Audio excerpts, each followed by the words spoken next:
Boa tarde, pessoal. Tudo bem com vocês? Como estão? Sejam todos bem-vindos ao segundo encontro do 13º ciclo de palestras do Ciência Animal. Espero encontrá-los aqui todos bem. Estão me ouvindo? Por gentileza? Quem nos fala é a professora Lisandra. Sou professora do programa de pós-graduação em Ciência Animal e Ciência da Universidade de Franca. Vou conduzir hoje com vocês esse segundo encontro do 13º ciclo de palestras. E nós temos aí, então, como palestrante, eu que vou falar um pouquinho sobre a leishmaniose. Nós teremos a palestra da estudante de mestrado do Ciência Animal, a Nicole Dias, que irá proferir a palestra sobre parasitos do gênero Trypanosoma de interesse veterinário, e também teremos a palestra da aprimoranda Mariana Arantes, que vai falar sobre babesiose teileirose equina, tá? Sejam todos bem-vindos, fiquem à vontade em fazer questionamentos aqui pelo chat. No final das apresentações, nós fazemos aqui as respostas dos questionamentos de todos vocês, certo? Então, sejam todos bem-vindos. Já aproveitando, a lista de presença vai ser enviada aqui para vocês no final aqui da última apresentação, tá? Então, aqui eu estou vendo que nós temos alunos de diferentes cursos, tanto da veterinária, como outros cursos da área da saúde, e obrigada, então, pela presença. Nós vamos dar início, então, à primeira palestra, que é relacionada com a leishmaniose. Vou focar principalmente a leishmaniose canina. Então, nós vamos falar um pouquinho dos aspectos epidemiológicos e controle, mas focando a leishmaniose, as leishmanioses de interesse aí em animais, principalmente canina, ok? E a base nitrogenada, nós temos um nucleosídeo, beleza? Nucleotídeo, nucleosídeo. Massa. Agora, pessoal, nós vamos fazer uma comparação entre essas duas moléculas. Que está muito falando. Bem. O DNA, como você está vendo, ela é uma fita dupla, né? Tem uma fita aqui e tem uma outra fita aqui. Essa estrutura é muito interessante e ela foi descoberta lá no meio do século XX. Isadora Machado, que está com o áudio aberto.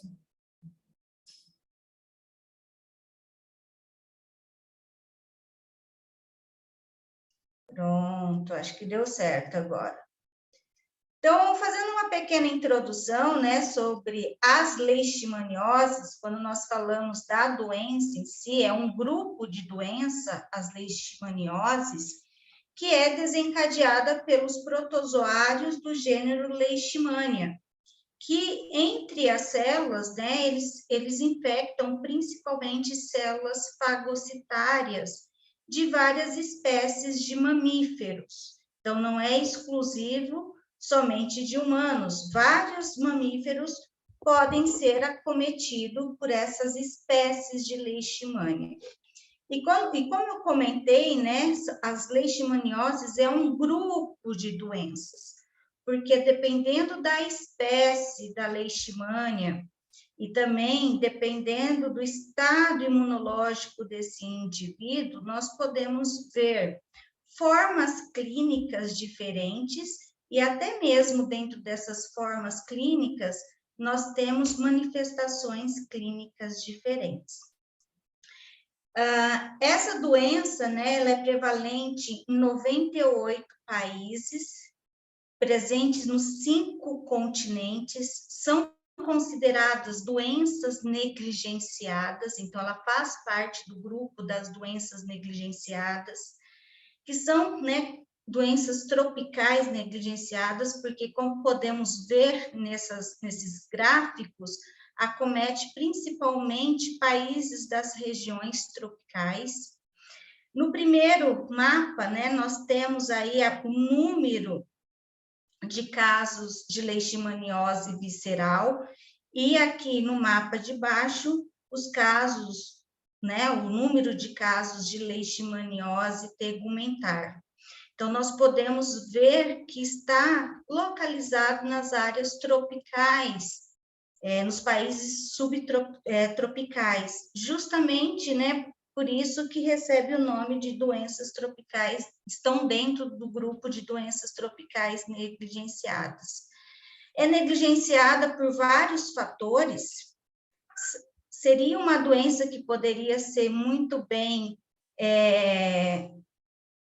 ter aí, né, o controle, mas é negligenciada desde o controle inicial, que é a remoção de vetor, é negligenciado devido aos órgãos públicos, é negligenciado devido a não ter medicamentos adequados para o tratamento, então, por isso que as leishmanioses faz parte desse grupo chamado de doenças negligenciadas. Nesse gráfico, né, nesse mapa, nesse primeiro mapa, está relatado o número de casos de leishmaniose visceral. Então, anualmente, nós temos aí aproximadamente quase 500 mil de novos casos de leishmaniose visceral sendo descrito. E aqui, no mapa de baixo, está relacionado aos casos de leishmaniose tegumentar. A gente vê que ela tem uma prevalência maior, mais de 1 milhão, né, que é descrito de novos casos por ano. Os países com esse vermelho mais escuro, no primeiro está relacionado mais de 1.000 casos em relação à leishmaniose visceral, e para a leishmaniose cutânea, tegumentar, mais de 5.000 casos. Então, nós podemos ver que o Brasil, entre outros países aqui da América, né, Latina e da América do Sul, tem altos índices, altas prevalências, tanto da leishmaniose visceral, como da leishmaniose cutânea, certo? Como eu comentei com vocês, né, as leishmanioses, esse grupo de doenças, elas são causadas por parasitos do gênero Leishmania. Existe aí relatado mais de 20 espécies de Leishmania que podem ser patogênicas. E nas Américas aqui, nós temos relatado mais de 22 espécies patogênicas aqui nas Américas. Essas leishmanias, né, esse parasito desse gênero, eles são subdivididos em 2 subgêneros, chamado Leishmania e o outro subgênero, que é o Viana. A leishmaniose, né, pessoal, como vocês, muitos aqui já sabem, já estudaram, são doenças que é transmitida entre humanos para animais ou entre animais para humanos. Então, ela é considerada uma doença zoonótica. Nós temos o ciclo zoonótico. E nós temos aí, no meio, a presença de vetores que fazem essa transmissão. São vetores aí denominados flebotomíneos. Esses flebotomíneos são hematófagos da família Flebotomine. Nós temos várias espécies aí, vários gêneros de flebotomíneos que são responsáveis aí pela transmissão da leishmaniose. Nesse gráfico aqui, nós temos a América do Sul e América Latina, países da América do Sul e da América Latina, e está marcado, né, como nós podemos ver nesses sinais, as principais espécies desses parasitos que nós podemos encontrar nesses países. Então, aqui no Brasil, por exemplo, entre as principais espécies de leishmania que nós podemos identificar, nós temos a leishmania amazonensis, a leishmania brasiliensis e a leishmania infanto. E como eu comentei anteriormente com vocês, dependendo da espécie de leishmania que está acometendo esse hospedeiro, dependendo do estado imunológico desse hospedeiro, isso manifesta as formas clínicas diferentemente da doença. Então, daqui a pouquinho nós vamos falar um pouco aí sobre as formas clínicas e as espécies de leishmanias responsáveis, ok? Então, vocês podem notar que no Brasil nós temos uma alta incidência, né, dessas 3 leishmanioses. E já comentando aqui com vocês, dessas 3 espécies de leishmania. A leishmania infanto é a principal espécie responsável pela manifestação clínica visceral. Por outro lado, a leishmania amazonense e leishmania brasiliense são as principais espécies responsáveis pela leishmaniose tegumentar aqui no Brasil.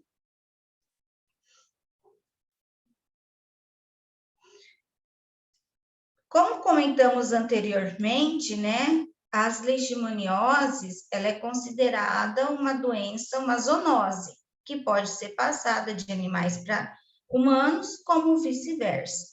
E nós temos aí, né, a divisão desse ciclo, que pode ser chamado de ciclo silvestre, o doméstico e o urbano. Isso é muito interessante para a gente entender esse aumento de leishmanioses em algumas cidades. O ciclo silvestre, como vocês podem ver aqui, os principais reservatórios, né, são animais silvestres. E os vetores, então, nós encontramos nessas florestas. Nós temos vários reservatórios que podem ser aí reservatórios dessas espécies de leishmania. Nós temos aqui os marsupiais, os preguiças, né, tamanduá, raposas, roedores, que são aí espécies que são reservatórios dessas leishmanias. O que acontece, pessoal? Devido ao desmatamento, ou mesmo, né, hoje nós temos uma grande pegada do ecoturismo, onde o indivíduo adentra essa mata, ou mesmo, né, as casas próximas a essas florestas, onde nós temos tanto os reservatórios como os vetores. Essas leishmanias, então, pode ser transmitida através do vetor para o humano e para outros animais domésticos. Então, fazendo com que ocorra a presença desse ciclo doméstico da leishmaniose. Além disso, né, nós temos aqui a presença de vetores nessas áreas, justamente porque acaba se adaptando a esse desmatamento, a essa localidade. Então, isso a gente observa muito, principalmente em áreas rurais, que é muito próximo de áreas de matas. Nós observamos vários casos, né, que está nessa transição entre o ciclo silvestre e o ciclo doméstico. Daqui a pouquinho nós vamos falar com vocês, mas nós temos aqui a presença de algumas espécies de leishmania, que preferencialmente, né, os reservatórios são silvestres. E a gente acaba se infectando acidentalmente, justamente devido a essa interação com o ciclo doméstico. Por outro lado, né, nós temos o ciclo totalmente urbano. O vetor acaba se adaptando a essas condições. Nós temos aqui reservatórios, né, como, por exemplo, cachorros e outros animais, que acabam sendo reservatórios dessas leishmanias, justamente devido a essa transição Nós temos esses reservatórios nesse ciclo doméstico, porém, no ciclo urbano, esses reservatórios, juntamente com a presença dos vetores, favorece essa transmissão. Já comentando aqui com vocês, os cachorros, eles são os principais reservatórios para a transmissão da leishmania infanto, que é o principal agente etiológico da leishmaniose visceral. E um ponto que eu gostaria também de comentar com vocês, que aqui na região nós estamos observando um grande aumento, né, dos casos de leishmaniose. Principalmente da leishmaniose visceral, mas também da leishmaniose cutânea, isso em animais. Por que que isso pode estar acontecendo? Então, em algumas cidades da região, principalmente cidades de mata, nós estamos observando esse aumento, justamente devido às práticas, né, de ecoturismo, ou são animais que estão presentes aqui nessas comunidades, próximo a essas matas. E o aumento de animais como reservatórios, consequentemente, pode aumentar os casos, né, de infecção em humanos. Aqui lembrando com vocês, né, o ciclo de vida desse parasito da leishmania. Então, nós temos o vetor, o flebotomínio, ele, ao fazer a hematofagia, se tiver infectado, ele libera nesse ato da hematofagia as formas promastigota. Essas formas promastigotas serão fagocitadas pelas células fagocíticas, aqui nós temos o principal representante, os macrófagos, e dentro dessas formas, dessa célula, dos macrófagos, terá o que? O processo de diferenciação e multiplicação, levando, então, à replicação desse parasito. Então, é a fase replicativa. Esse estágio de amastigota, então, é liberado dessas células e, novamente, ao fazer o ato de hematofagia, o vetor ingere essas formas parasitárias. E, posteriormente, tem a transformação, a diferenciação no intestino desse vetor, novamente em formas promastigota. Notem, né, que nesse ciclo nós temos o cão, porque o cão também pode ser infectado e assim se tornar um grande reservatório para essa parasitose.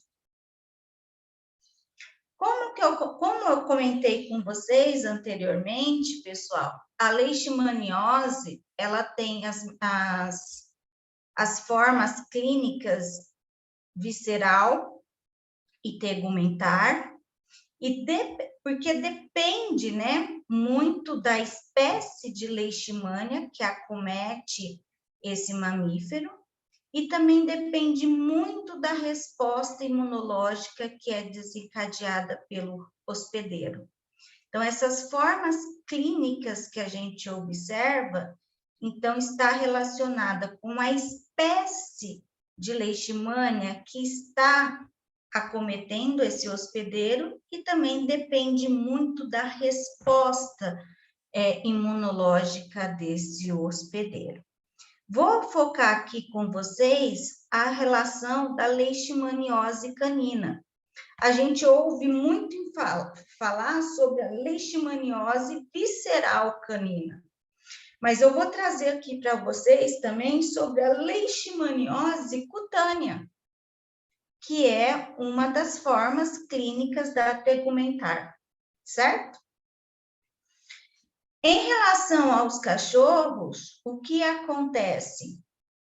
Muitos não têm sinal clínico, pode ter cura espontânea dependendo muito da raça desse animal, porque justamente a resposta imunológica desses animais, desses cães, dependendo da raça, são diferentes. Então, o que a gente pode ver que muitos desses animais é reservatório, tem o parasito, mas não tem sinais clínicos aparentes. E com o passar do tempo, né, com a evolução, muitas vezes pode ter cura espontânea. Por outro lado, nós podemos ter animais, cachorros, que exibem, né, a forma aguda da doença e com a evolução apresenta aí uma gravidade na doença.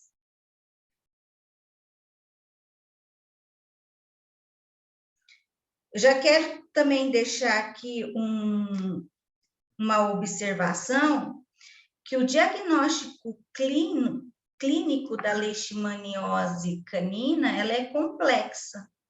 Por que complexa? Muitas vezes, né, aproximadamente 50% dessa população de cães afetados, eles não exibem os sinais clínicos. São portadores, são reservatórios, porém, não exibe os sinais clínicos.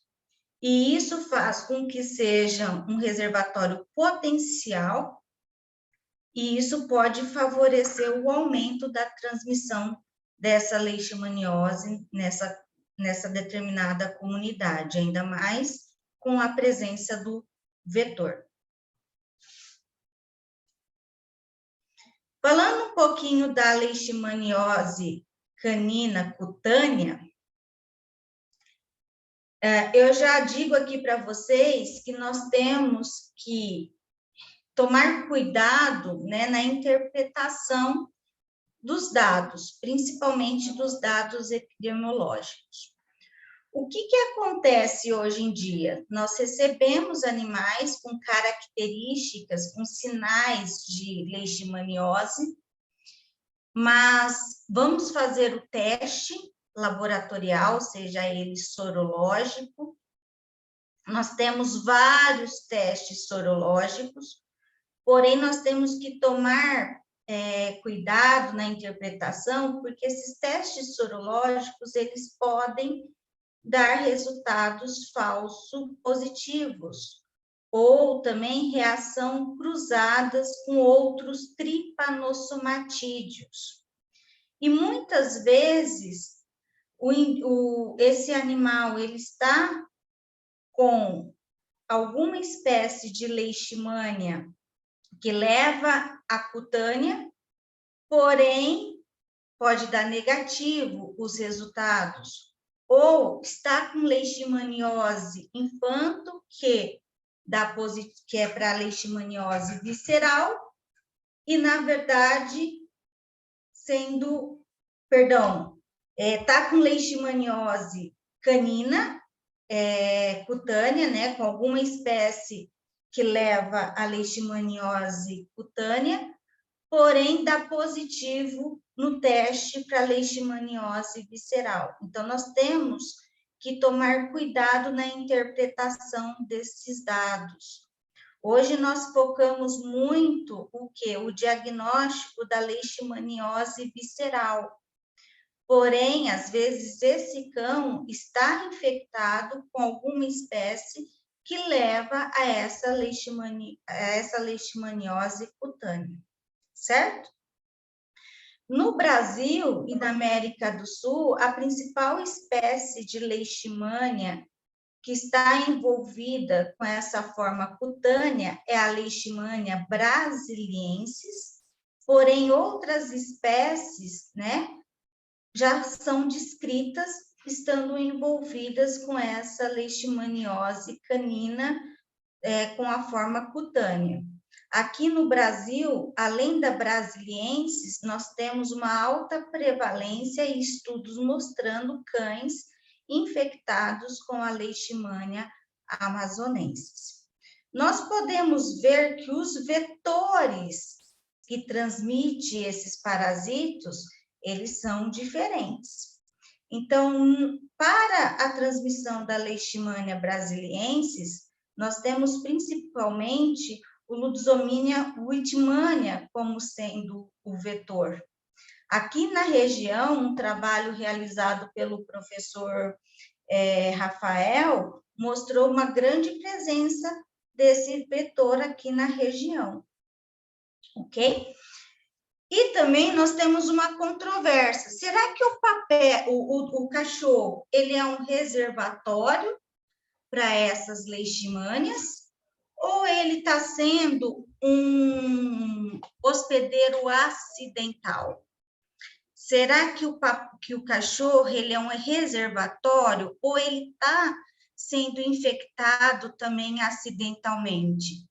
Se a gente pensar nesse ciclo silvestre e doméstico, as principais espécies, né, que levam a essa leishmaniose cutânea, elas estão aqui, ó, presente no ciclo silvestre. No ciclo silvestre, nós temos esses animais silvestres, não o cão propriamente dito. Será que esse cão também não está sendo infectado acidentalmente devido ao desmatamento ou devido à entrada nessa floresta? Ou será que ele mesmo, né, está sendo um reservatório e ele tem um papel de extrema importância nessa transmissão da leishmaniose cutânea? Então, ainda tem muita controvérsia nessa relação do papel do cachorro relacionado com a leishmaniose cutânea canina. A prevalência no Brasil dessa leishmaniose canina, ela pode, né, tá descrito na literatura que dependendo da área, da região avaliada e do método de diagnóstico utilizado, nós temos aí, ó, uma prevalência de em torno de 3 a 50%. Vocês podem me perguntar, nossa, Lisandra, mas por que tem essa variação na prevalência? Isso depende muito da região avaliada, então, regiões de mata, onde nós temos essa presença do ciclo silvestre, observa muito mais, né, essa prevalência de leishmaniose, e nós temos que lembrar também dos métodos de diagnósticos. O grande problema do diagnóstico da leishmaniose é justamente a sensibilidade e a especificidade dos testes imunológicos. Os testes imunológicos aí presentes, eles não são 100% para aquela determinada espécie. E como eu comentei com vocês anteriormente, pode dar reações cruzadas com outras espécies, principalmente Leishmania infanto, fazendo com que o diagnóstico seja leishmaniose visceral ou vice-versa. O teste mais confiável, né, o diagnóstico mais confiável aí, nós poderíamos dizer que é a reação de cadeia em polimerase, a pesquisa do material genético daquela espécie em questão. Porém, nós sabemos das limitações, que são testes mais caros, apesar de ser mais específicos e mais sensíveis, são testes mais caros, demora mais, não é um teste rápido como esses sorológicos que nós temos. Aqui nessa tabela, né, continuando a tabela anterior, além da Leishmania amazonensis e da brasiliensis, que eu comentei, que nós temos aqui uma grande prevalência no Brasil, nós temos outras espécies de Leishmania responsável, né, por essa leishmaniose cutânea canina. Então, nós temos aqui em outros países da América do Sul e América Latina, outras espécies responsáveis pela leishmaniose cutânea, exceto aqui a leishmaniose infanto, que eu vou focar com vocês, que está relacionada com a leishmaniose visceral canina. E notem, né, que nós temos vetores diferentes que são responsáveis por essa transmissão. Mais uma vez, eu gostaria de enfatizar que vetores, tanto para a leishmaniose amazonensis como brasiliensis, nós encontramos aqui na nossa região. E a gente tem observado nos últimos anos um aumento de entradas de animais com sinais clínicos de leishmaniose.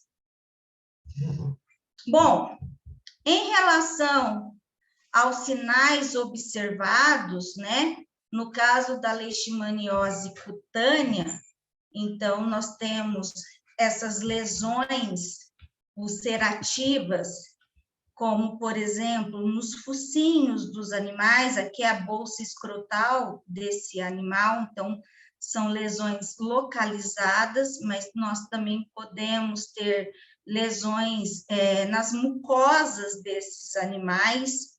Aqui nós temos aqui, ó, essas lesões cutâneas localizadas no focinho e aqui na orelha desses animais. Pode-se observar que não tem demonstrado, mas nós podemos observar também lesões nas mucosas desses animais e também a disseminação aí para o resto do tecido desses animais, tá? Um grande problema, né, da leishmaniose, como comentei também para vocês, além esses sinais clínicos, essas formas clínicas, está relacionada com a espécie da leishmania, mas também está relacionada com o sistema imunológico, com a resposta inflamatória que é desencadeada. Então, por isso que esses sinais podem ser diferentes, dependendo da raça desses cães, porque nós temos uma resposta imunológica diferente, pode ter uma resposta imunológica diferente, dependendo das raças aí desses cães, certo? Comentando aqui um pouquinho, então, em relação à leishmaniose visceral canina, nós temos o cão como sendo o principal reservatório da leishmania infanto, que como sinônimo é leishmania chagas. Então, vocês podem ver leishmania infanto ou leishmania chagas são sinônimos, né? São parasitos geneticamente, antigamente era separado, sendo duas espécies diferentes. Hoje, devido à biologia molecular, viram aí que eles têm uma similaridade genética, então são sinônimos. Nós temos como principal vetor na América Latina, aqui e nos países da América do Sul, o Lutzomyia longipalpis e outras espécies também de vetores, tá? Na nossa região, nós já encontramos em cidades próximas o Lutzomyia longipalpis. Como eu comentei com vocês, em áreas que não tem o Lutzomyia longipalpis e tem a presença de leishmaniose visceral, é devido à presença de outras espécies de vetores, certo? A soroprevalência, né, da leishmaniose visceral canina em áreas endêmicas no Brasil também pode variar entre 3% a 36%, dependendo da região, dependendo da época do ano e do método sorológico avaliado, utilizado para essa avaliação. Como eu falei para vocês, pode ter problemas nesse diagnóstico sorológico, a pesquisa aí de anticorpos, Não existe teste 100% específico, 100% sensível imunológico. Então, dependendo do método empregado, nós podemos ter resultados de reação cruzada, nós podemos ter resultados falsos negativos, ou até mesmo falso positivo. Está infectado com uma outra espécie de leishmania, por exemplo, para a leishmaniose que leva à leishmaniose cutânea, e dá o resultado como para a leishmaniose que leva à leishmaniose visceral, certo? Alguns autores, né, eles estimam a dificuldade em estimar realmente a prevalência da leishmaniose visceral nas Américas. E eles estimam essa dificuldade devido a alguns fatores. Primeiro, limitado número de publicações, apesar de nos últimos anos aumentar gradativamente as publicações relacionadas à leishmaniose visceral, em alguns países da América Latina, nós não temos um número grandioso dessas publicações. Limitações nas metodologias utilizadas, principalmente sorológica, para permitir a identificação da leishmania. Então, como eu comentei, nós podemos ter resultados cruzados com outros tripanosomatídeos, não somente com outras espécies de leishmania. Então, olha, a doença de Chagas, que é causada pelo Trypanosoma cruzi, pode sim, em algumas regiões, acometer cachorros, e isso pode dar reação cruzada com leishmania. Um outro fato que limita, né, a estimativa dessa prevalência é que esses animais, eles podem estar com uma co-infecção, ou seja, ter a infecção com leishmania infanto e com leishmania brasiliense, ou outra leishmania que causa a leishmaniose cutânea.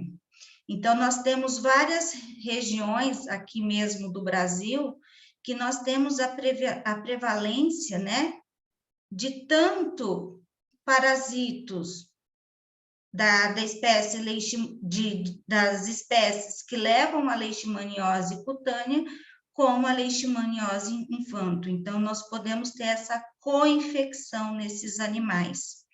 E aí, se utiliza um teste que ele não tenha tanta especificidade, fica com dificuldade aí para estimar essa real prevalência. Como nós já comentamos anteriormente, muitos cachorros, dependendo principalmente da raça, eles são aparentemente saudáveis e não apresentam sinais clínicos. Então, se não tem sinais clínicos, esse tutor desse animal não procura um veterinário para fazer o diagnóstico. Só que esse animal está infectado, é um reservatório, podendo aí, né, caso juntamente tenha o vetor, podendo favorecer essa transmissão. Então, muitas vezes, né, essa real prevalência é difícil de ser estimado. Em relação aos sinais clínicos que a gente observa, né, tem vários sinais que podem ser observados nesses animais. Como eu comentei com vocês, esses animais podem ter co-infecção de leishmania com outras leishmanias e também com outros patógenos.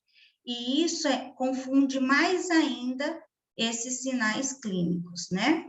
Quais são os sinais clássicos da leishmaniose visceral? Nós podemos ver lesões na pele, perda de peso, letargia, perda de apetite, alterações no linfonodos, principalmente também pode observar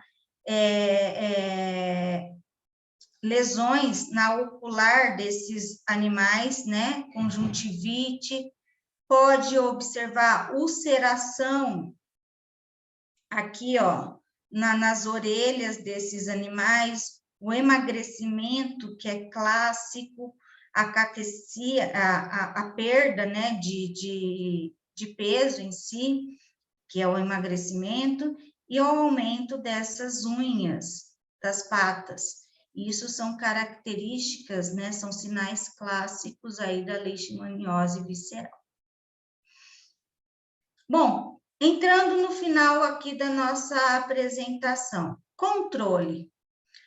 Nós temos um vetor envolvido nessa transmissão. Então, um dos pontos importantes aqui seria o controle desses vetores. Hoje nós temos vários colares aí com os repelentes utilizados. Além desse controle desse vetor, né, por medidas com repelentes, fazer o controle desse vetor aí nessas comunidades, através de ação mecânica propriamente dito. Um dos pontos importantes é evitar levar esses animais para essas regiões de floresta, onde nós sabemos que tem esses vetores. Então, nessas regiões de matas, nesses locais onde nós temos, né, o ciclo doméstico, a gente tem que manter esses animais longe, né, desses locais onde possivelmente tem esses vetores. Nós sabemos que os flebotomíneos, eles têm um tropismo aí, eles preferem o entardecer para aparecer, então, deixar mantidos esses animais dentro de casa ou em outros locais longe desses vetores. Nós temos aí disponível a vacinação pela Leishtec, a vacina chamada Leishtec. Nós temos essa disponível aqui no Brasil. Porém, dependendo da raça do animal, a gente tem uma variação da proteção, a variação de proteção é muito diferente. Então, hoje estima-se aí que nós temos uma proteção dependendo de 10% até 70%, dependendo muito dessa raça desse animal. Então, será que a vacinação seria realmente um dos melhores controles, pensando em saúde pública? Nós temos que tomar muito cuidado em pensarmos nisso. Basta vacinar e está controlado. Em 2016, o MAPA garantiu a licença do metilforam para o tratamento, e isso entrou no mercado em 2017. Então, nós temos que pensar também, discutir com muito cuidado o tratamento desses animais, tem pontos positivos e negativos. O tratamento é extremamente caro, ele tem uma margem aí muito distinta de cura, nós não podemos nem falar em cura, porque nós não temos a cura total desse animal, então nós podemos ter uma redução da carga parasitária em si. Esse animal pode, muitas vezes, mascarar, né, quando tratado os sinais e sintomas. Só lembrando que a vacinação, ela é preventiva, ela não é curativa, então não adianta também vacinar um animal que já está infectado. Um dos métodos utilizados muito tempo e ainda é utilizado é a eutanásia de animais soropositivos, e isso foi preconizado, né, pela Organização de Saúde Pan-Americana. no Brasil, tem uma legislação que regula a eutanásia. Nós também temos que pensar, né, muito bem sobre isso. Ninguém quer eutanasiar um animal, ainda mais um animal que o tutor leva como filho, mas nós temos que pensar na eutanásia também como um método de controle, tá? Algumas reflexões, né, para a gente tentar, devido à falta dessa efetividade, de eliminar, né, essa infecção. O que nós podemos pensar, refletir aqui, por que a gente, muitas vezes, não tem um sucesso em eliminar esses reservatórios aqui, né, com cachorros, em determinadas áreas. Um primeiro ponto, né, a alta incidência de infecção em determinadas áreas, então fica muito difícil a gente diminuir ou mesmo eliminar todos esses animais, né, dessas infecções. A falta de métodos serológicos com alta sensibilidade e especificidade para identificar todos os animais infectados. Então, eu volto nesse ponto. Esse ponto do teste é muito crucial para a leishmaniose. Como muitos animais, eles não têm sinais e sintomas. Como muitos testes aí empregados sorológicos têm baixa sensibilidade e especificidade, a acurácia desses métodos, eles são baixos muitas vezes. E aí pode dar até resultados falso negativo. Ou, como eu comentei com vocês, pode ter reações cruzadas. O intervalo, né, entre detectar um cachorro soro positivo e a eutanásia. Então, muitas vezes demora mais de 80 dias entre esse diagnóstico e a eutanásia desses animais. Olha, 100 dias esse animal está sendo reservatório. Esse animal, como reservatório positivo, mais a presença do vetor, ele já acaba sendo, né, ele acaba favorecendo a transmissão para vários outros animais dessa comunidade e inclusive para os humanos. E um outro ponto, né, que leva, devido a essa falta de efetividade em eliminar esses cães, é a tendência da gente repassar, né, vamos dizer, se eu perco um animal infectado, eu vou lá e vou substituir esse animal com um outro animalzinho, principalmente pelos recém-nascidos. Então, eu sei, eu tenho um animal, eu não fico sem o meu cachorro, faz parte da família. Então, o que acontece nessas áreas onde tem essa alta prevalência de leishmaniose? O tutor acaba perdendo um animal infectado e vai lá e substitui por um outro pet, por um outro animal, principalmente jovenzinhos. O que acontece? Esse animal, né, esse bebezinho recém-nascido, o sistema imunológico dele está muito imaturo ainda, e ele é muito mais suscetível às infecções por leishmania. Então, isso favorece mais ainda a presença desses reservatórios nessa localização.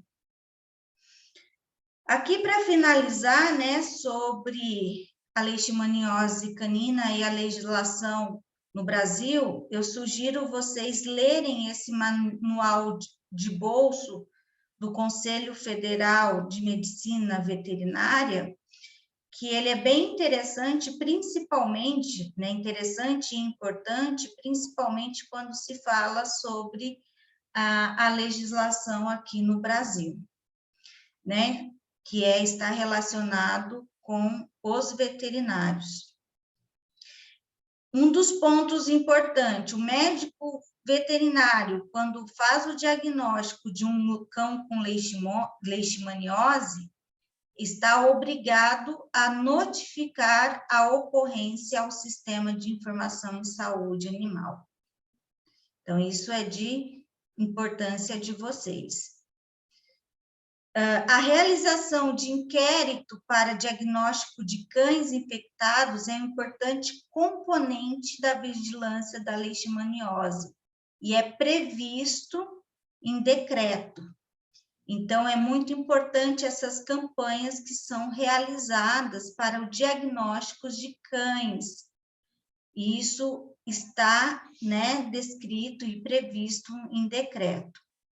É de direito de qualquer proprietário, de qualquer tutor, recusar a coleta de sangue do animal para a realização de provas laboratoriais. Então, nós não podemos obrigá-los.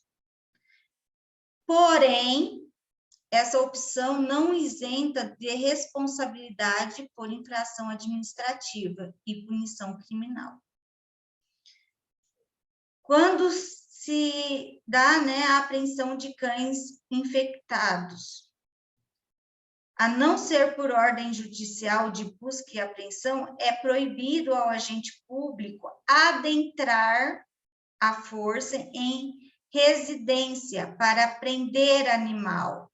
Então, não pode, de nenhuma possibilidade, da gente retirar esse animal desse tutor, de apreender esse animal desse tutor, retirar esse animal desse tutor. A apreensão pela autoridade sanitária de animais positivos em áreas públicas e sua destinação para a eutanásia não requerem autorização. Então, caso esse animal esteja sem um tutor em área pública, essa apreensão pode ocorrer e pode ocorrer a eutanásia.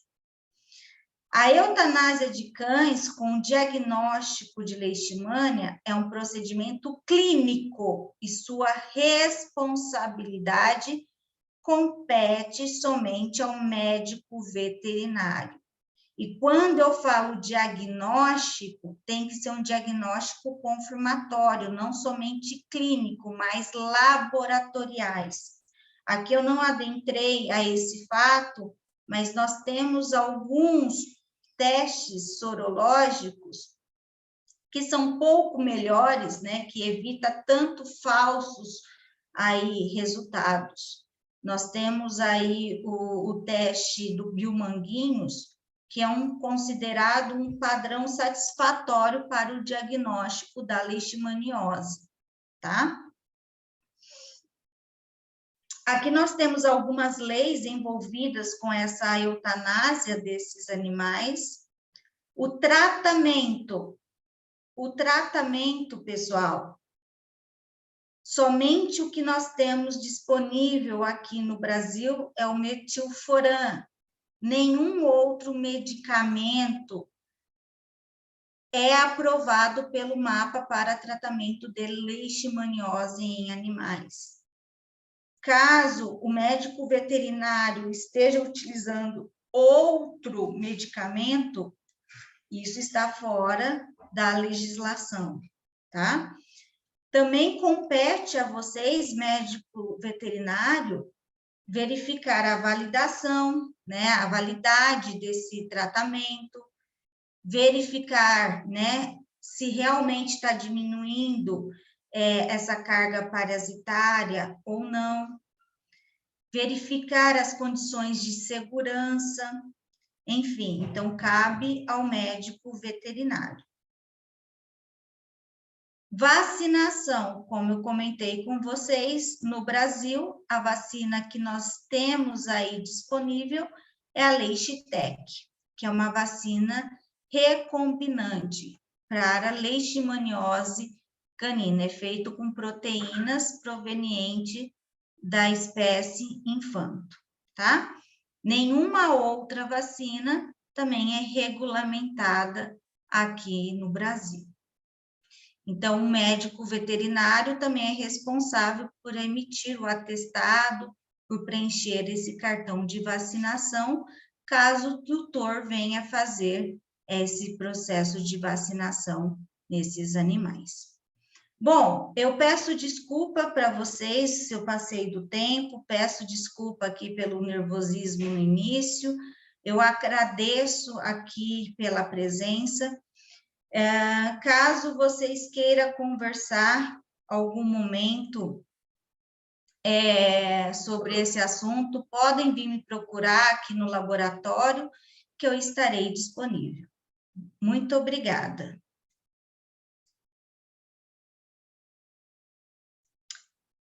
Agora eu gostaria de convidar a aluna Nicole para fazer a apresentação. Nicole. Boa noite, boa tarde. Boa tarde. Deixa eu ver se eu consigo compartilhar aqui com vocês a minha apresentação.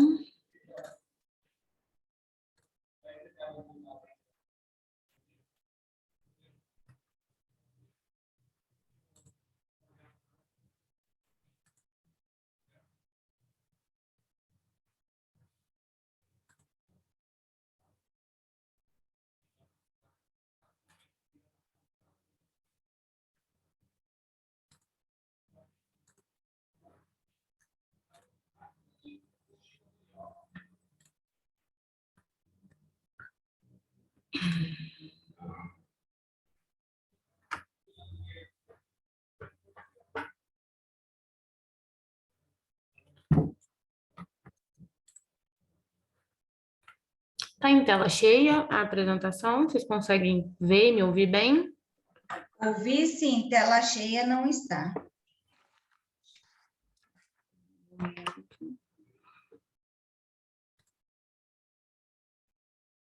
Deixa eu ver se eu consigo abrir em tela cheia primeiro.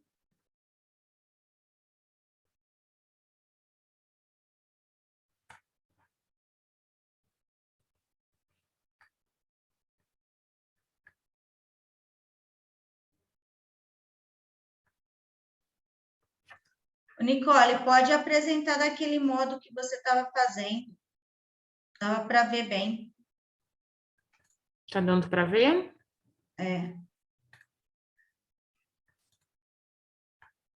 Acho que essa aqui, acho que eu vou conseguir. Apareceu em tela cheia agora? Acho que eu consegui. Sim, apareceu. Ok, deu certo. Bom, boa tarde, meu nome é Nicole, eu sou aluna de pós-graduação do Programa de Ciência Animal. Minha orientadora é a professora Elisandra, que falou com vocês agora, e o meu co-orientador é o professor Rafael. Eu vou falar um pouquinho com vocês sobre os tripanossomatídeos do gênero Trypanosoma, que são de interesse médico veterinário.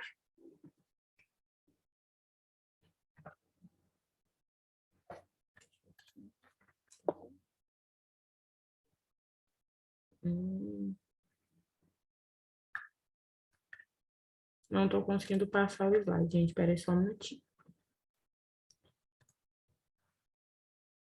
Ok. Então, os tripanossomatídeos, eles são organismos pertencentes à família Trypanosomatidae, do filo Euglenozoa e da ordem Kinetoplastida. Eles são seres eucarióticos, unicelulares e uniflagelados. E toda essa ordem Kinetoplastida, ele vai representar um grupo diverso de organismos que tem como característica a presença do cinetoplasto, que é esta organela autorreplicável e que consiste em uma região de DNA condensado extranuclear.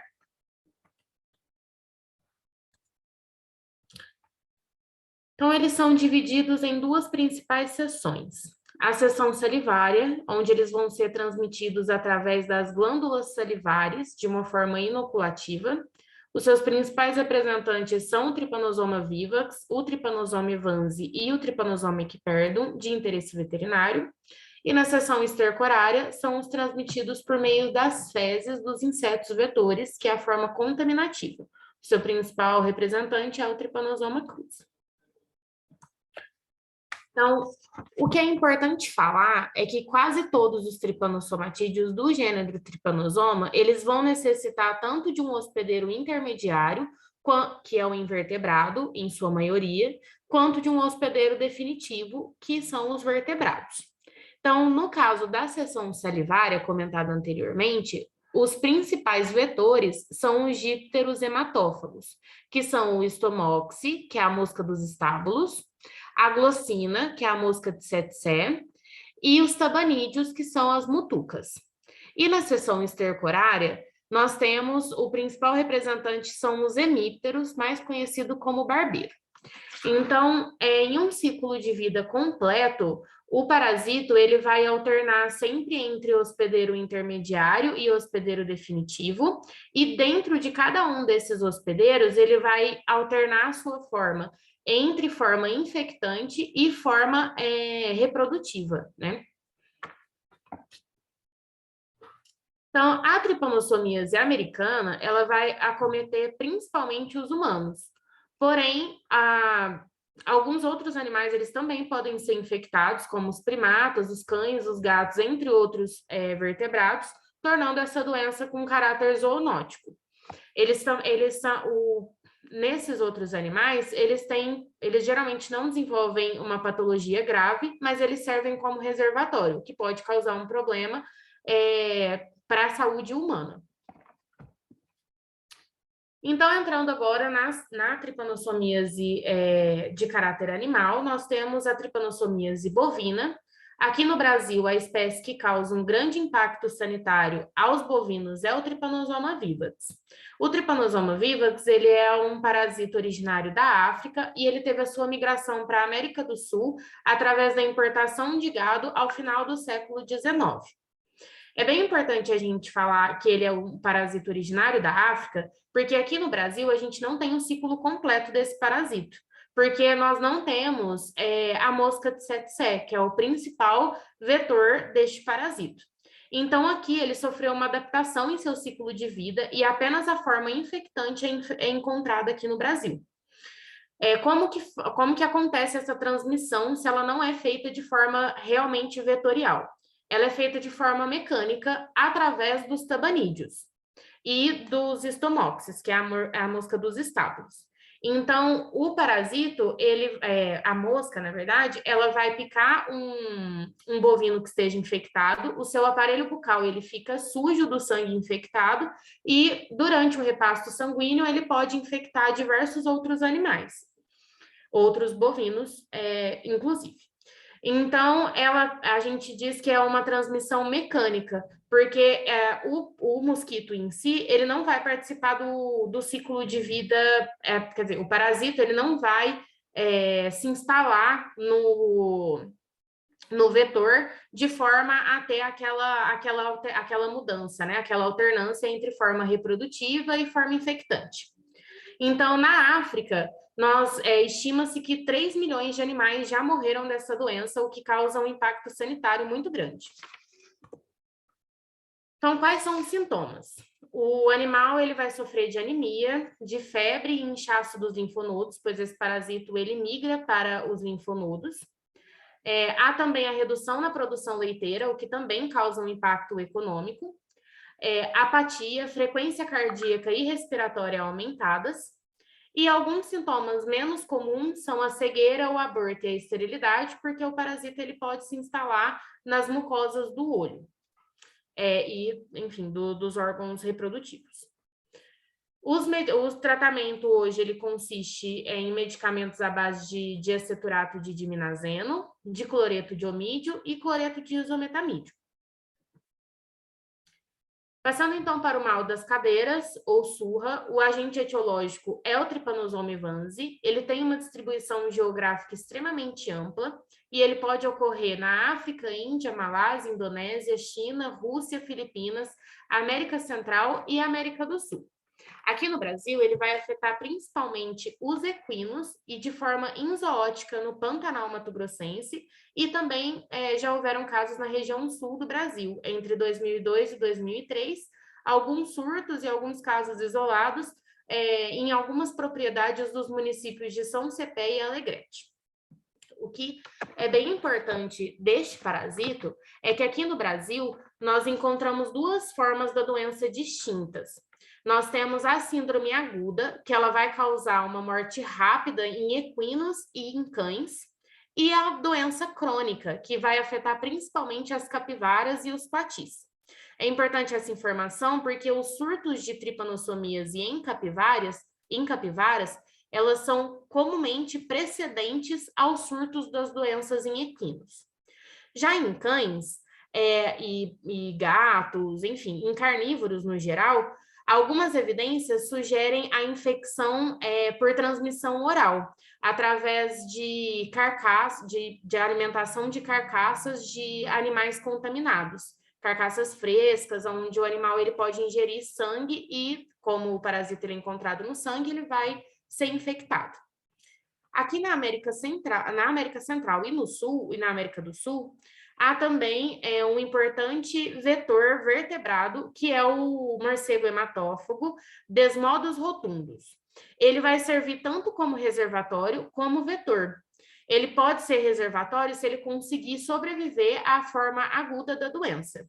Ele vai levar essa doença para as colônias, e se ele conseguir passar para a fase crônica, essa doença ela pode persistir ali na colônia de morcegos durante gerações.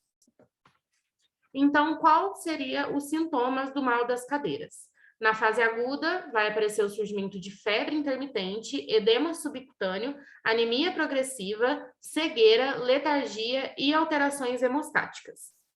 Na fase crônica, quando o animal ele consegue sobreviver, vai ter o agravamento desses sinais clínicos, a caquexia, o edema, a descoordenação motora e até mesmo a paralisia dos membros posteriores. E, em alguns casos raros, podem ter os sinais neurológicos, porque o parasita ele pode migrar para o sistema neurológico.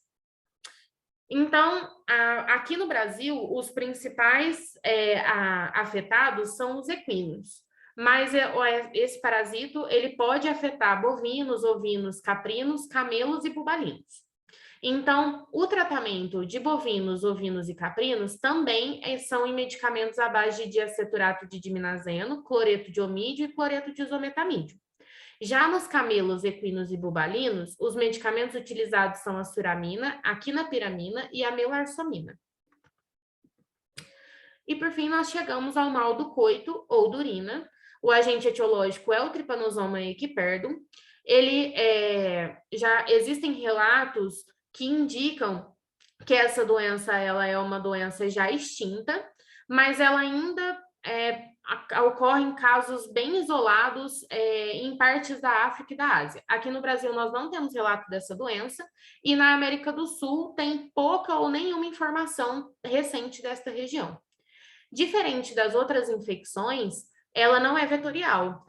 A urina ela é transmitida exclusivamente durante o acasalamento, né, de uma forma sexual ali, de compartilhamento de fluidos.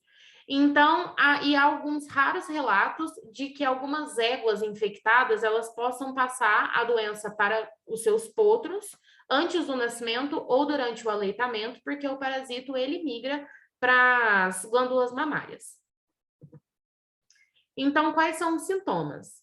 Essas éguas, elas geralmente desenvolvem secreção com edema de vulva, manchas semitransparentes elevadas e espessas na mucosa da vagina, e os garanhões, eles vão desenvolver o edema do prepúcio e glande, podendo apresentar uma descarga mucopurulenta da uretra.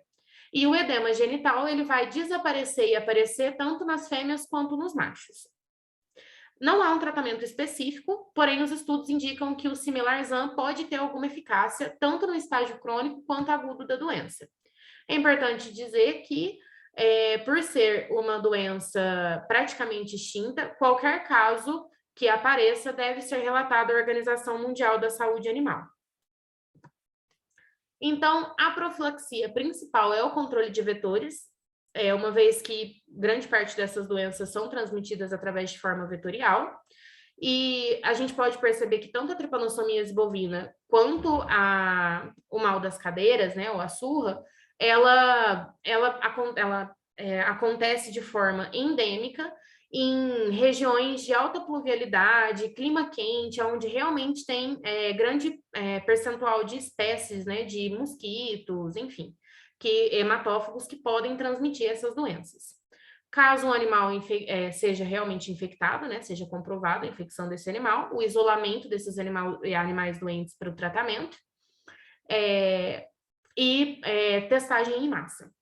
Então, o diagnóstico, ele é feito através do teste de ELISA, que ele vai permitir a detecção de alguns anticorpos específicos, porém, esse teste, ele tem uma alta probabilidade de reação cruzada, tanto entre um tripanosomatídeo e outro. Os exames mais utilizados e que têm menos reação cruzada são o teste de sangue e mucosa, de esfregaço de sangue e mucosa. Eu trouxe algumas imagens para a gente ver, tanto do Trypanosoma vivax quanto do Trypanosoma evans. E também um teste extremamente específico, que seria muito bom que fosse mais realizado, é o teste de PCR, que ele detecta uma proteína específica do Trypanosomatídeo. De uma espécie específica. Eu também trouxe uma corrida de gel para vocês verem como que ela se dá. Então, aqui nós temos um esfregaço sanguíneo com o Trypanosoma vivax e as suas variações de forma. Como eu disse, aqui no Brasil a gente só encontra a forma infectante, que é a tripomastigota. E aqui nós podemos ver nas imagens as hemácias. Na extremidade posterior final do Trypanosomatídeo, a gente vê que o Trypanosoma vivax ele tem essa forma mais arredondada. A membrana ondulante, ela é um pouco mais grudadinha ao corpo, ela não é tão visível. E ele tem o cinetoplasto extremamente visível. O cinetoplasto dele é bem grandinho, olha. Então, vocês vão ver em comparação com o outro as diferenças. Aqui é o Trypanosoma evans, também é um esfregaço sanguíneo, agora de um rato infectado com o sangue de um cavalo com tripanossomose. Então, aqui nós podemos ver que a membrana ondulante, ela já é um pouquinho mais aparente. Aqui, tá vendo? Aqui. O cinetoplasto, ele quase não aparece. E a extremidade posterior final do parasito, ela é mais afilada. Ambos têm o flagelo livre. E aqui nós temos um exame de PCR positivado com gel de agarose a 1%, corado pelo brometo de etídeo. O controle foi feito com água. Revela os perfis de HSP10, que é uma proteína específica da tripomastigota do Trypanosoma evans.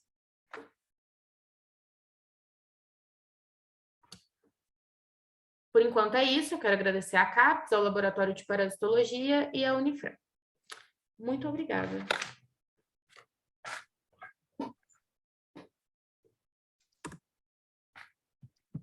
Obrigada, Nicole. Obrigada. Agora, eu gostaria de convidar, cadê aqui a Mariana Arantes, para fazer a apresentação. Mariana, muito obrigada por estar participando. Se quiser eu que agradeço. Compartilhar aqui o seu material, fique à vontade. Tá.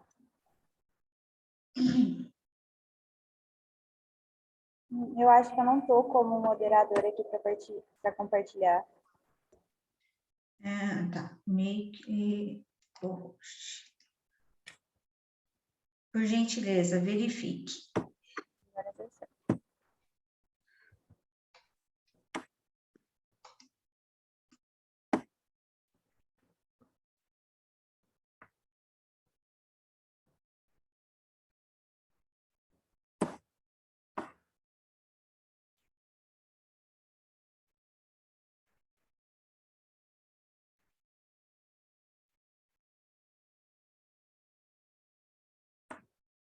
Apareceu? Ainda não. Agora sim. Está aparecendo em tela cheia? Tela cheia, não.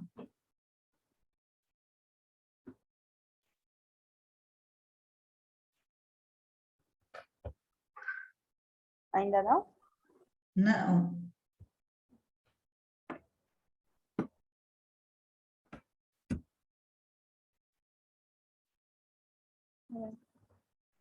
Para mim tá aqui em tela cheia.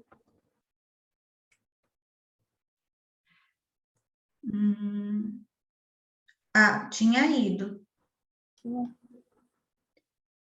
Foi? Não.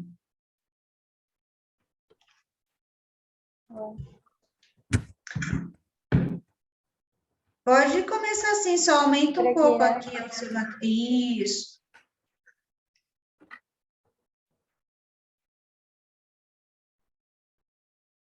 Tá dando para ver? Está sim. Então, boa tarde, pessoal. Meu nome é Mariana Arantes e eu sou residente aqui na Clínica de Cirurgia de Grandes Animais, estou no meu 2º ano de residência. E eu vou falar um pouquinho hoje sobre a babesiose e taileriose equina, um pouco das suas similaridades e diferenças. Então, a piroplasmose é um termo amplo desses dois protozoários, né? Porque muitas das vezes, assim, na rotina, a gente não faz o exame para a gente identificar qual desses protozoários está causando a infecção, né? A gente trata como um termo amplo, né? E esse termo amplo, além de piroplasmose, ele também é conhecido como nuteliose ou febre biliar. Então, no que consiste, né, essa moléstia? Ela é uma moléstia infecciosa causada por protozoários intraeritrocitários patogênicos. Esses protozoários são a babésia, que é a Babesia cabali, e a Theileria equi. Então, essas duas são as únicas protozooses intraeritrocitárias que atingem os cavalos. Os equinos são os hospedeiros vertebrados deste parasita. Para completar o ciclo, a gente vai precisar do hospedeiro invertebrado, que aqui para a gente vai ser o carrapato. Então, quanto à sua nomenclatura, como eu disse, piroplasmose é um termo generalista, porque ambos os protozoários, eles se encaixam na ordem piroplasmida. Então, a taileriose, ela participava, até então, da classe da babésia, da babesiose. Só que teve uma reclassificação taxonômica desse protozoário devido às suas características não serem pertencentes às características, né, da babésia. Então, houve essa mudança taxonômica e passou a se chamar Theileria equi. Antes era Babesia equi e hoje em dia a gente conhece como Theileria equi. Então, aqui nessa imagem, a gente vê uma imagem de eritrócitos, né, contaminados com a Babesia cabali.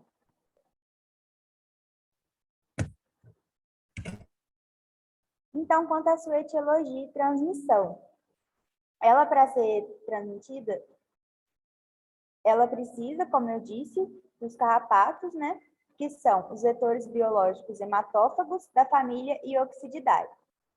Esses carrapatos, eles são os hospedeiros invertebrados do protozoário. Então, entre os carrapatos dessa família, a gente tem o Dermacenter, o Amblyomma cagenensis, que é o conhecido como carrapato estrela, e o Rhipicephalus. Então, ambos os protozoários, tanto a Theileria quanto a Babesia, são protozoários intraeritrocitários. Eles vão atingir a série vermelha do sangue desses animais. Quanto à transmissão.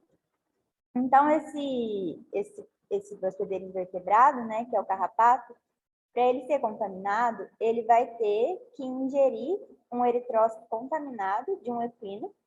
Então, ele vai se contaminar e ele vai ingerir essa saliva contaminada quando ele estiver em contato com outro hospedeiro vertebrado. E aí, tendo contato com esse outro hospedeiro vertebrado, ele vai infectá-lo, né, com essa saliva com a forma infectante do protozoário. Então, como eu disse, o carrapato pode se contaminar, né, por parasitismo dos equinos, completando assim o ciclo. Quanto à classificação taxonômica, como eu disse, né, a Theileria era pertencente à família da Babesia, mas mudou devido às suas características. Então, a família da Babesia é a Babesidae. Essa família tem como característica a ausência de um ciclo pré-eritrocitário no hospedeiro vertebrado. Ou seja, ele chegando no hospedeiro vertebrado, que é o equino, ela vai agir lá direto na hemácia. Ela não vai passar por nenhum outro órgão, né? Por nada. Ela vai agir ali direto na hemácia. Já a Theileria, pertencente à família Theriidae, ela vai primeiro atingir o sistema linfático desse animal, depois que ela vai chegar lá nos eritrócitos. Foi por isso um dos motivos, né, dessa recalcificação. O outro motivo é que a Theileria, ela tem a ausência da transmissão transovariana nos invertebrados, ou seja, esses carrapatos não vão transmitir nos ovos o protozoário. Já na babésia acontece, né? Então, quanto ao ciclo de vida? Como eu disse, o carrapato vai ingerir um eritrócito infectado de um equino, e esse eritrócito vai ser digerido, né, pelo carrapato, lá, e ele vai liberar os micromerozoítos. Esses micromerozoítos vão ser transformados em esporozoítos, que vão se dividir e difundir pela hemolinfa desses animais, onde eles vão permanecer até atingir a forma infectante e a inoculação em um novo equídeo assim que tiver contato. Então, a transmissão da Babesia cabali, ela é por via transestadial e transovariana, né? Então, um carrapato transmite para os ovos, né, esse protozoário. Já a Theileria equi, ela é transmitida só por via transestadial, né? Ela precisa desse ciclo, né? Então, com isso, vai ter uma menor quantidade de vetores. Já quanto aos aspectos epidemiológicos desses protozoários, eles são típicos, né, de regiões tropicais e subtropicais. Hoje em dia existem países livres, né, desses protozoários, e nesses países livres existe um controle assim, severo para a entrada de animais. Entre esses países estão os Estados Unidos, né, com exceção do estado da Flórida, o Canadá, a Alemanha, o Reino Unido, a Áustria, Japão e partes da Austrália e Nova Zelândia. Já no Brasil, ele acontece no Brasil inteiro, só que tem maior prevalência e incidência na região sul e sudeste. Quanto à persistência desse protozoário nesses hospedeiros vertebrados, né? A Babesia cabali, ela fica nesse hospedeiro por 4 anos. E a Theileria equi, ela, uma vez infectada, esse animal vai ter esse protozoário no corpo por toda a vida. O que vai fazer com que esse animal manifeste clinicamente ou não, é seu estado de imunidade, né, o estado nutricional, uma questão. Quanto à patogenia, a Babesia cabali, ela vai diretamente nos eritrócitos, né, como eu disse. E aí, chegando nos eritrócitos, vai haver uma invaginação da membrana plasmática, e após isso, vai acontecer uma série de processos que, pelo tempo aqui que eu tenho, não tem nem como entrar. E nessa série de processos, ele vai acontecer a lise dessa célula e, posteriormente, esse protozoário vai infectar outros eritrócitos. Já a Theileria equi, como eu disse, tem alguém com áudio? Já a Theileria equi, como eu disse, ela vai atingir primeiro o sistema linfóide, antes de chegar aos eritrócitos. Então, atingindo o sistema linfóide, ela vai multiplicar nos linfócitos e os lisar, né? Vai romper esses eritrócitos. Vai romper os linfócitos. Após a ruptura desses linfócitos, o protozoário vai chegar aos eritrócitos e vai fazer uma rápida reprodução e destruição dos mesmos, né? Por isso, esse protozoário, a Theileria, é diferente, em comparação à Babesia, né, ela tem uma maior patogenicidade. Nessa imagem, a gente consegue ver um eritrócito contaminado pela Theileria equi, e é a chamada cruz de Malta, né, que fica parecendo uma cruz aqui, esse protozoário.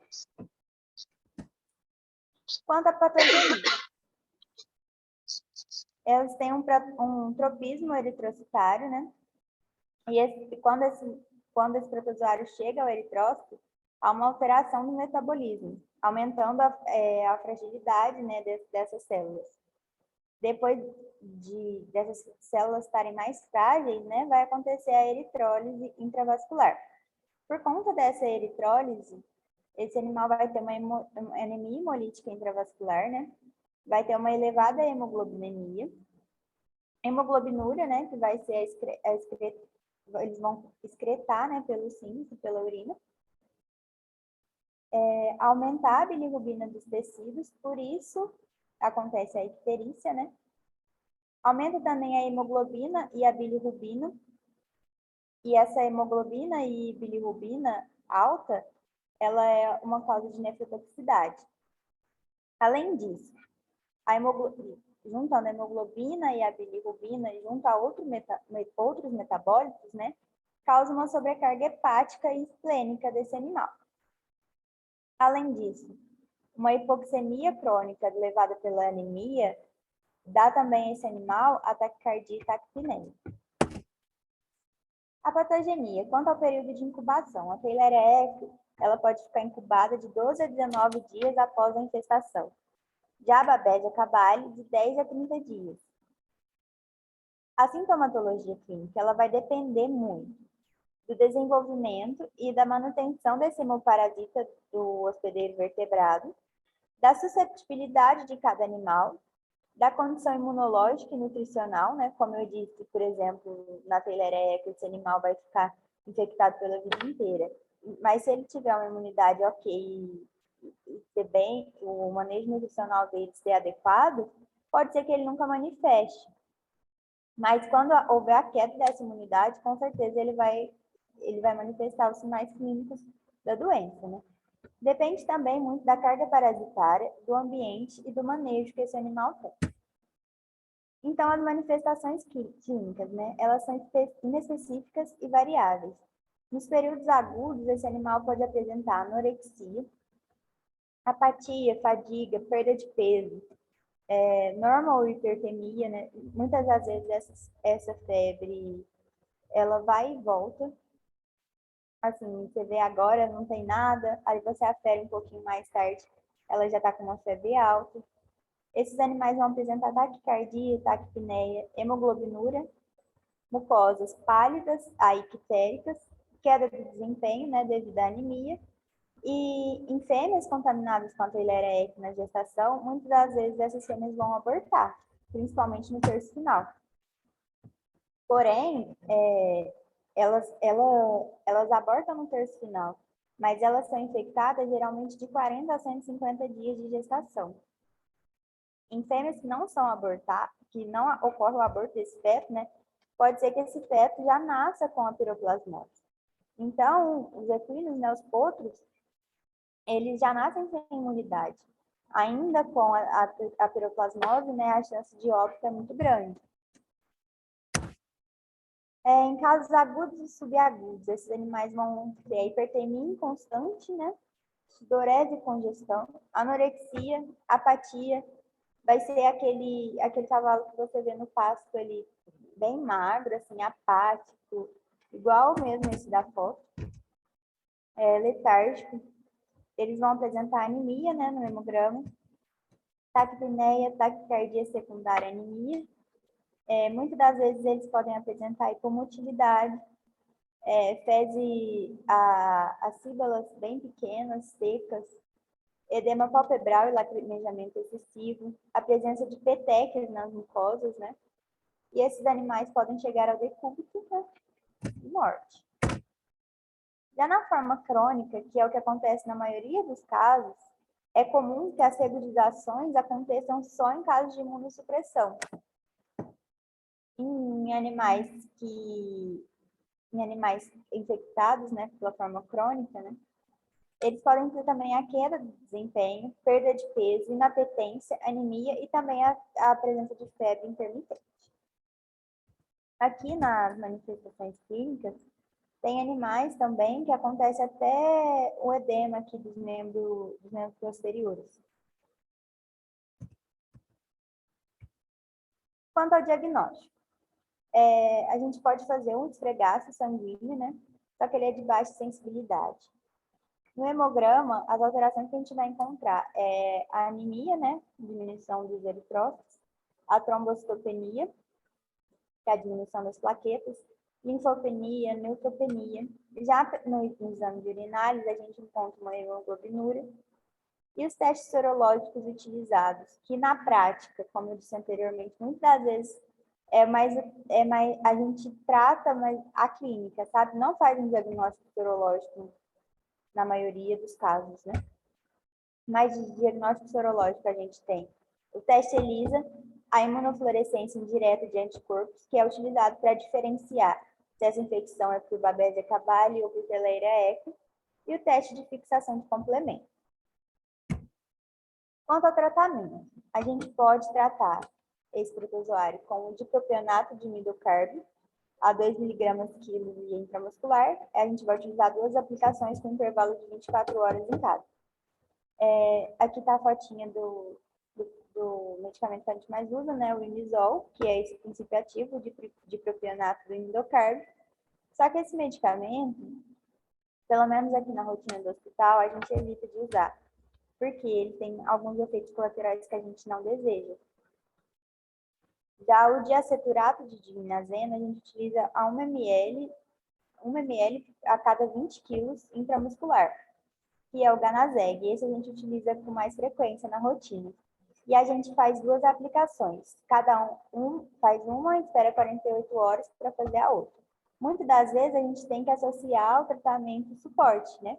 Com antibióticos, com a terramicina, por exemplo, fluidoterapia, suplementações à base de ferro, ácido fólico, vitamina B12 e outros complexos de vitamina, né? As vitaminas C, K, do complexo B, sacarose, cobalto, ferro e zinco.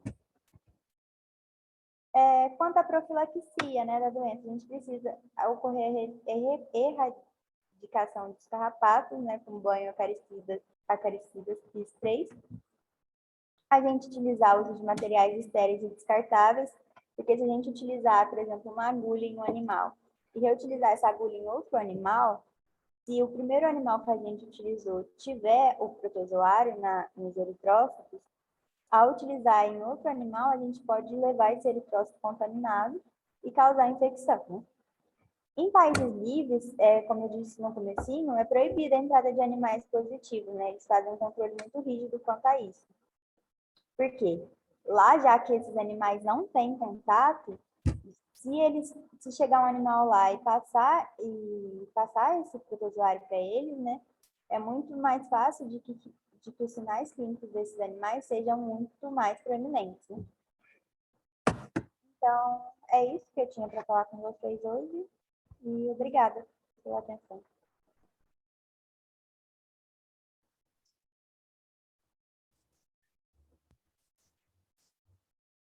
Obrigada, Mariana, pela apresentação. Por gentileza, se puder tirar a apresentação, agradeço. Abra perguntas aqui, pessoal. Alguma pergunta?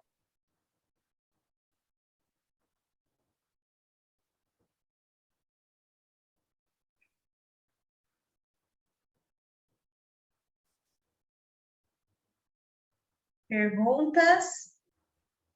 Agradeço muito a Nicole e a Mariana pela apresentação, a coordenação e a professora Fernanda pela condução dos ciclos de palestra. E estamos aqui à disposição. Alguém gostaria de fazer algum comentário?